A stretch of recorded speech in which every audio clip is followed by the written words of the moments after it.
Important correction to some reporting I put out yesterday where I said that Jimmy Kimmel was going to have Gavin Newsom as his return to air guest tonight. That is inaccurate. I found that that was not correct. I originally saw this on Occupy Democrats, which they are usually 100% accurate. I'd never seen anything that was inaccurate on there until now. They have removed their post. Jimmy Kimmel has not announced any guests for tonight yet, so it will be a surprise. But Gavin Newsom will be on The Late Show with Stephen Colbert tonight. So it was a little bit of a mix-up. Newsom is going on a show. It's just not Jimmy Kimmel's, but it is with Stephen Colbert tonight. So be sure to try and watch both. I'm sure Newsom will be great on the Colbert Show. So anyways, it'll be a fun night of late night TV and comedy. So that's my update. I apologize. I try to be as accurate as possible. I did get that backed up by several other sources before I posted it, but I need to be maybe a little more thorough next time.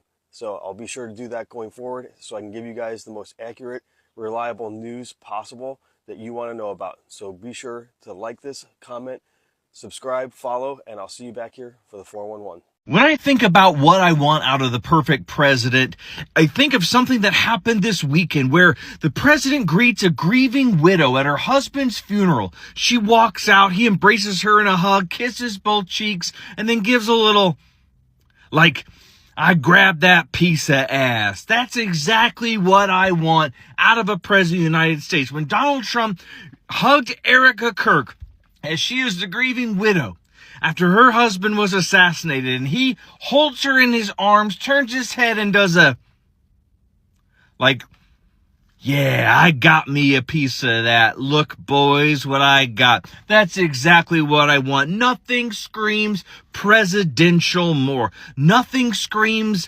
American history. The prestige of the office, the honor of the presidency, the glory of the President of the United States. Nothing screams that more than a classic. This is what we have, ladies and gentlemen, for the President of the United States. An absolute horn dog piece of shit who can't keep it in his pants or together for more than 5 seconds at a time. If he's not a rambling, stumbling, bumbling jackass, he's an absolute pervert. Congratulations, America. You really got a keeper. Trump is aiming for America to be the first country to completely eradicate autism by going in the footsteps after the Amish, although the president wasn't necessarily consistent in what he thinks causes autism. In his speech, he was going back and forth between saying that acetaminophen causes autism, and then he said that vaccines cause autism, and then he went back and said that you just shouldn't take acetaminophen. The president was quoted to say that people should just tough it out if they can, instead of using painkiller. He specifically urged that pregnant women don't take painkillers. Although the Society for Maternal Fetal Medicine was saying that sometimes it is necessary to maintain not having a fever, because having a fever can cause grave harms such as miscarriage, birth defects, or premature birth, especially early in pregnancy. Trump said to look at the Amish because they don't vaccinate their children and they don't have autism. However, that is inconsistent with research that does show that autism, of course, affects Amish communities. What are your thoughts on this? I'd love to hear in the comments below, and if you're looking for pocket-sized politics, you're in the right spot. All right. This is going to be short, but it's going to be important. If you live in Arizona, specifically Arizona's 7th congressional district, I'm going to need you to get out there and vote today for Adelita Grijalva, the Democrat running for the seat. And while yes, this is important for general broad reasons like trying to get control of the House back into Democratic hands, this also specifically is very important because right now, the discharge petition to force a release of the unredacted Epstein files has 217 signatures, and it needs 218. And soon-to-be Congresswoman Grijalva has already said that should she win, she will sign it. So if you are in Arizona, specifically that 7th congressional district, get out there and vote today. And then pat yourself on the back and go buy yourself something nice, because you just helped save democracy. And one last thing, if this doesn't quite apply to you, send it to someone who it does apply to. Or just repost, spread the word, because we gotta get this win, y'all. And we're going to.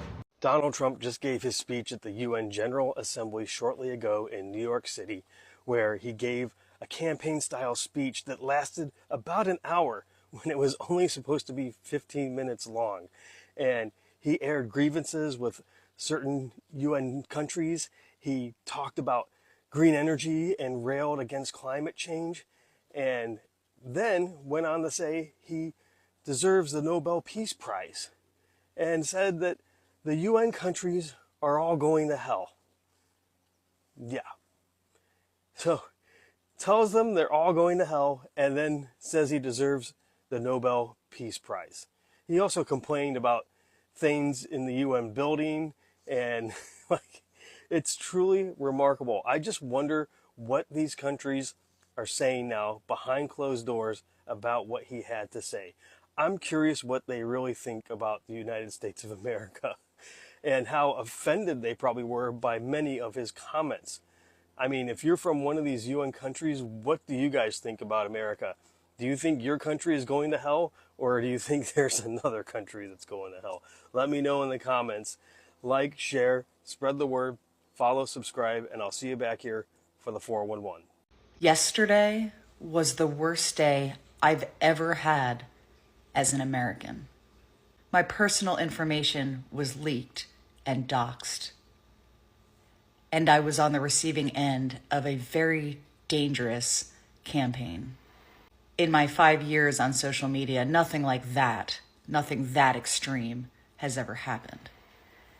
And the reason all these people were leaving me emails and voicemails and reviews for my business was because they claimed that I was celebrating a murder, the murder of Charlie Kirk.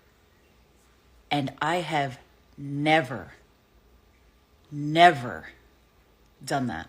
I've made multiple videos and posts explaining why some people do not feel big feelings about the passing of Charlie Kirk. I have made educational content accordingly. I have never, ever condoned political violence. I haven't on any previous video, and I won't now. What happened to him was disgusting, and what happened to him shouldn't have happened. And what happened to him has happened to hundreds of children in school in the US. This is what we live with in this country. And the fact that so many people came after me with threats of direct violence and harm to me is horrible. And yes, law enforcement is involved. Of course it is.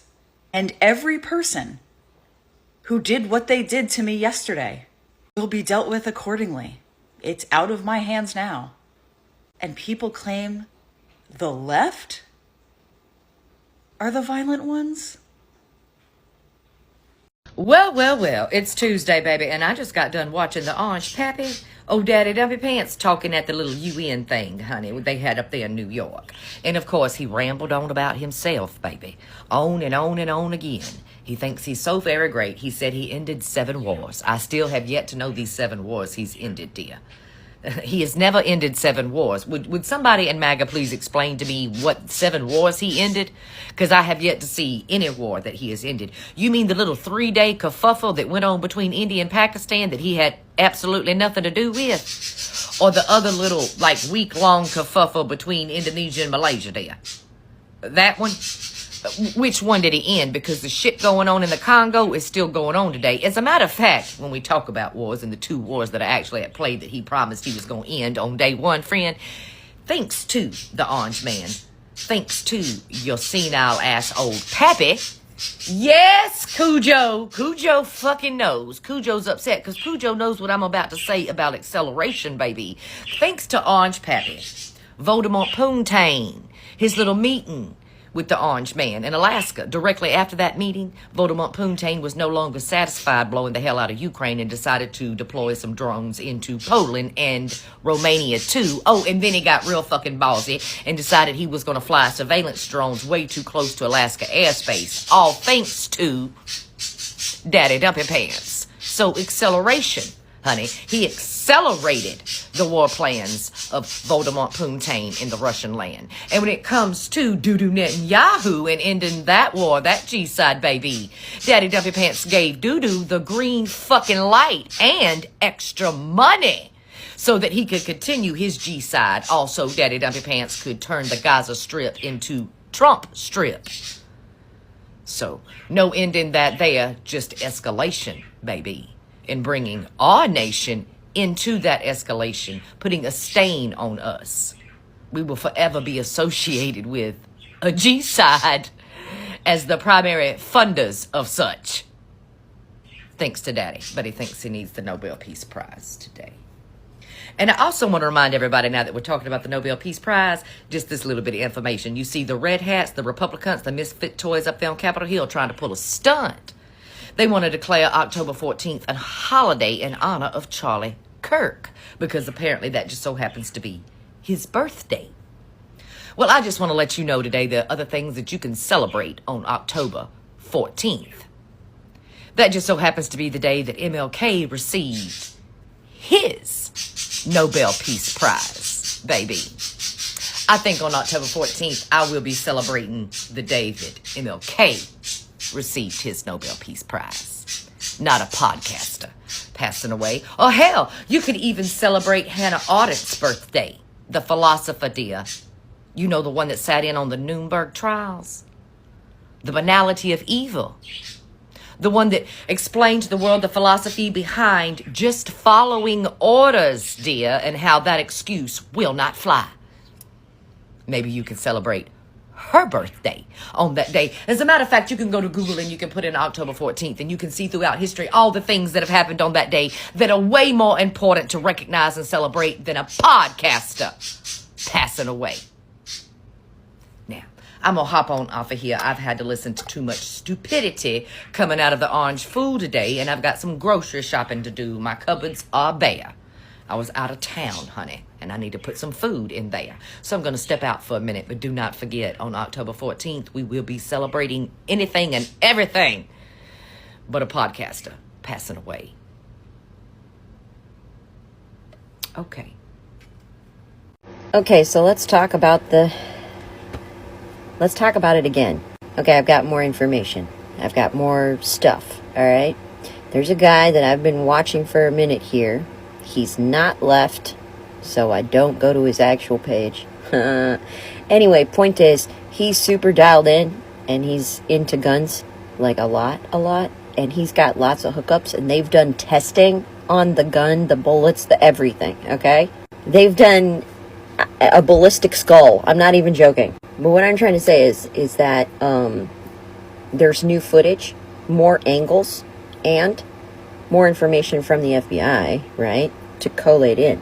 And what's crazy is people are agreeing with me. So I must have done something right. Every single person that this guy has brought on, every single one of them, and these are real pros. These are real career pros, okay? And every single one of them's like, it came from the right. It came from the right. There's nothing else that explains. It could be right diagonal. They thought for a minute there they saw somebody in a window that was in the building that was alongside, right? And so they're saying that, like, they tested that out. Couldn't have been there because you don't have line of sight through the tent, right? He's saying they know for a fact that it wasn't a 200-yard shot because if you stretch out, if you measure, 200 yards would have put him on the other side of that building, right where he jumped off. So where he shot from was actually closer to 100 some odd rather than 200, supposedly, right? So they lined that up and they said from that distance with that specific gun and those munitions that they said he had, it would literally decapitate the guy. If it had hit him in the neck, it would have decapitated him. They proved it. They showed it. They did it with a ballistic skull. They even tried it with a ballistic plate in front, thinking that maybe he had some kind of body armor on because we all saw something going on with the chest. Well, they've talked about that too. They saw the puff in the shirt too. Okay, it wasn't just me. And they all said the same thing. They all said that this reads like it comes from his right side, not from straight ahead. And it did not come from that high munition or that gun. I'm telling you, man. There's no way. There's no way it doesn't blow his head off. There's no way it doesn't come out the other side. There's no way that anything they've said makes any goddamn sense. Nor does it line up with the images that we have. So there was some concern about the entrance-exit thing. So we can't actually tell from the images if there is 2 wounds. We assume, right, that the wound that had all the blood coming out of it was the exit wound. It only makes sense if the shot came from the right. And they're lying about the exit wound. It's the only way it makes any sense. That's the only way it lines up. And he spotted the same footage I did. He's been culling the internet like I did, and so have all his people. And they talked about the guy in white. And he said that's the footage that changed his mind. He's like, nah, that lines up too much. It's perfect lineup. Perfect capture. He said, I even talked to the guy who took the footage. There's no way. I'm telling you, it's the guy from the right, in the white. That dude spotted it. He spotted it early on. He was scanning all the footage and he fucking spotted it. It's too perfect. It's too perfect. The one problem, well, there's 2 problems actually. There's 2 problems I have. They lined up, they zoomed in really far, they got really high quality imagery. They can see the bullet. They can see it. And so they were wondering about muzzle flare. They caught a reflection of a flare in a window behind him. So they do believe that there is a flare. But there's no sound, okay? And the persons around him do not appear to notice him doing this. And so I'm looking at the footage and I'm thinking, were they just turned towards him and not paying attention and literally no one was looking and he just did it at just the right angle? Or did he have like a human barricade behind him? I don't know. There's people behind him. There's people to the side of him. Nobody notices. Which means that it had to have not made a sound. Or they figured the sound would be mistaken for something else. People would scatter. There's psychological effects that take place when you're in a life or death type situation. Maybe he thought that they wouldn't notice. Or maybe that's not a standard gun that doesn't make the same kind of sound because it doesn't use gunpowder or anything like that. But it looks like it really is the guy on the right. And people are saying there's no other way this makes any sense. I watched that test with that gun, with the same munition, and there is no way he has his head intact. No way. The skull, the fucking, it halved. You remember Terminator 2? When he shoots it with the... It was like that with the head. When shot in the... Yeah, no. There's no way he keeps it. There's no way he keeps it. That wound, no fucking way. I'm sorry, but this is looking more and more hinky every time I look at it. And it took a lot of coordination to pull that off. So who's coordinating and how much did anybody in his team know? And why and who? Right? Well, I guess we'll find out tomorrow. And people have been looking at the thing on his shirt. Some people were saying they thought they saw something or whatever. I think he's wearing something around his neck that bounces. And a lot of people were saying like they thought it could be fake, like a fake blood thing or something. I don't think so. I think he's out, you guys. I think he's out. I don't think he's still... I know I made the video saying what if he was, but that was just a thought experiment, really. My brain was doing some, spinning of the wheels, and that one caught me off guard, and I was like, oh, damn, that one's too good to let go. But I actually do think that I do think he is. But if he is, he was not with that gun. Not with that shot. Not with that shot. He would not have a head. It would have been so gruesome. And I'm not joking. And the guy that I follow actually said, he was in a white tent wearing a white shirt. The people around him had on light colors. That tent would have been red. And I'm like, ooh. Oh. But yeah, I don't know, man. There's no way. It has to be. Because I said this, it's funny because the first time I watched it, obviously I was horrified. But when I saw him move, I was like, that doesn't look right. And I thought to myself, if it was, because the way the setup was, I kind of looked at the arena from the air, from Google's, and looking at it, I was like, okay, from the way he moved, it would put somebody over in this building over here, and I identified the same building they did when they were looking at the window. I didn't see any of the window stuff, but I thought, could it have come from the top of that building? And then they almost immediately started releasing the footage saying he was on the opposite building, and I'm like, that? What? But when I looked at that building, it has that point, and he was on that point. So I thought, maybe that point is far enough to his right, to Charlie's right, to make this shot look right. But I don't know, man.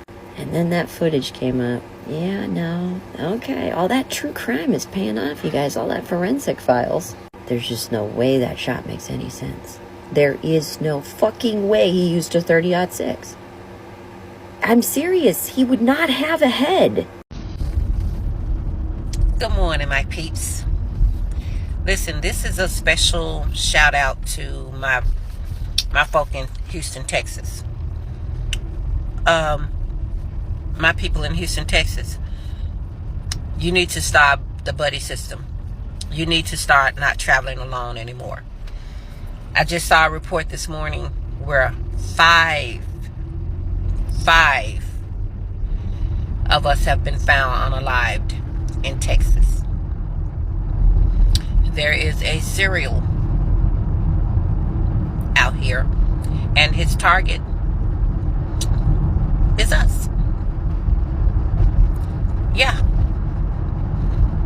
The temperature has went up so high in this country now that you have a serial K-word out here targeting no one but us.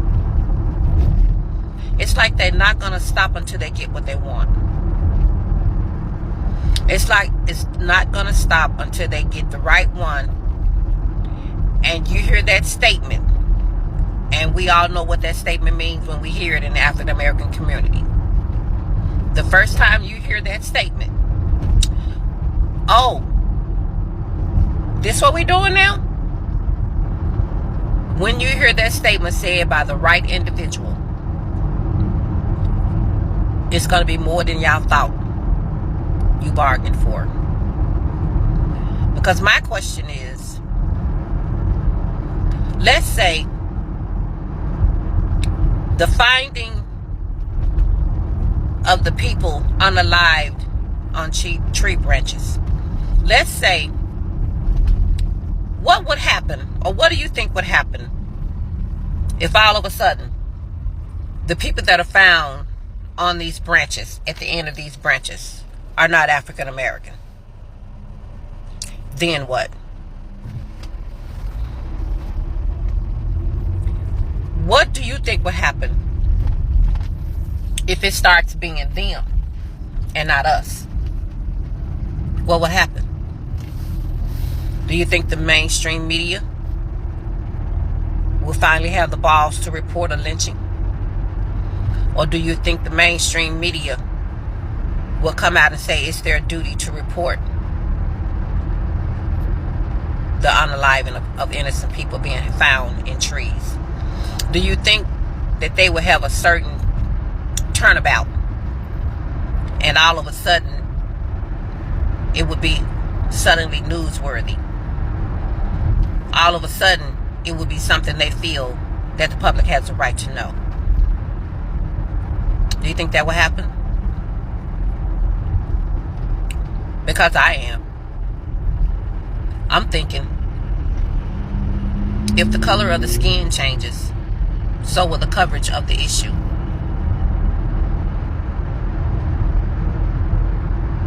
That's a sad statement to admit, but it's true nonetheless.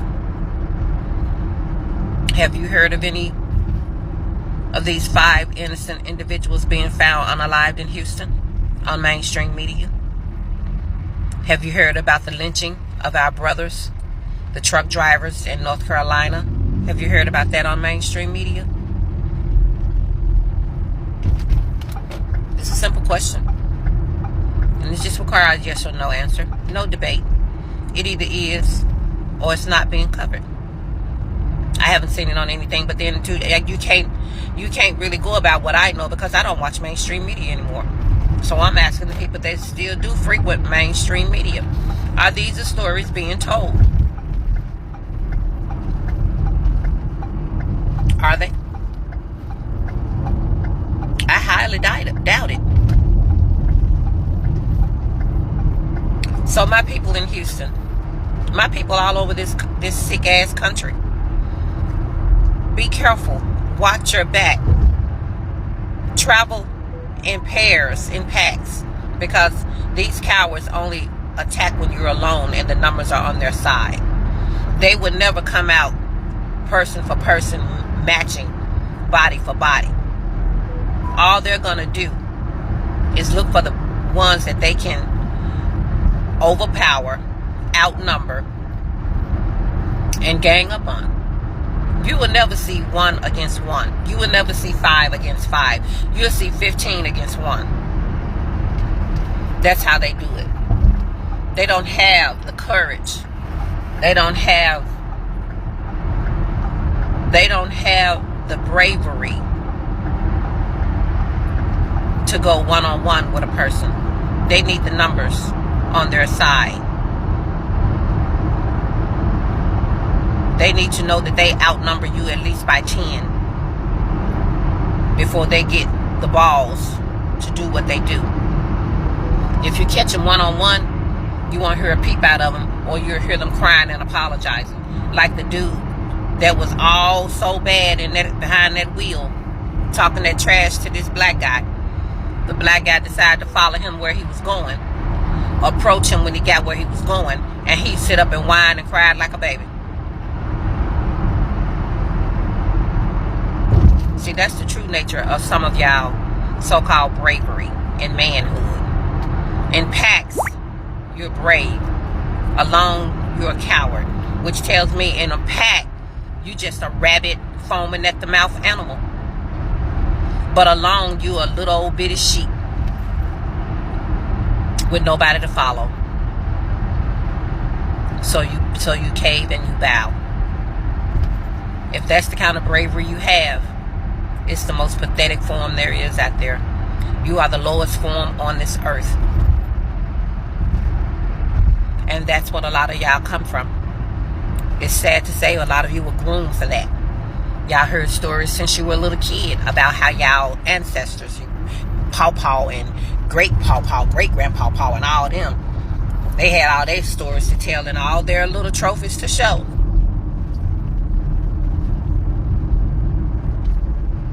But you always know it was always a mob of people versus one. And that one that they were up against was the strongest, the most bravest, had the most courage that they would ever have. Because these men were coming out 1 versus 15, 1 versus 20, knowing that their life was going to be ended. But they would do that to protect their families. They would go out to that foaming at the mouth, rabbit, dog, mob, knowing that they would end their lives. But they would do that so they would not attack their families. They would do that so their families could be spared. But that's bravery. That's a heart. That's a soul. That's a man. Anyway, you guys be safe out there. Be careful. Watch your back. Defend yourselves.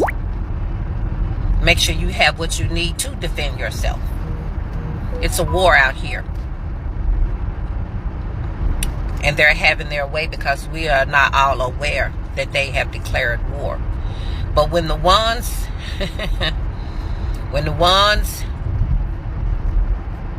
that have that mentality realize and wake up what's going on, I'm telling y'all, the good times are going to be over for them. All that laughing and knee slapping and going back home and all that's going to be over for them. Because once you get them that certain group, once you wake them up, that's going to be the worst day of y'all life.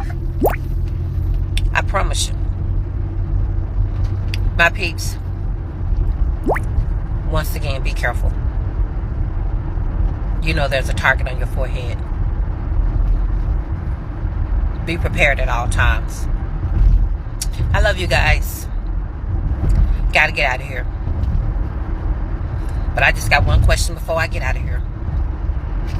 Is this the great again America? Are y'all great again now?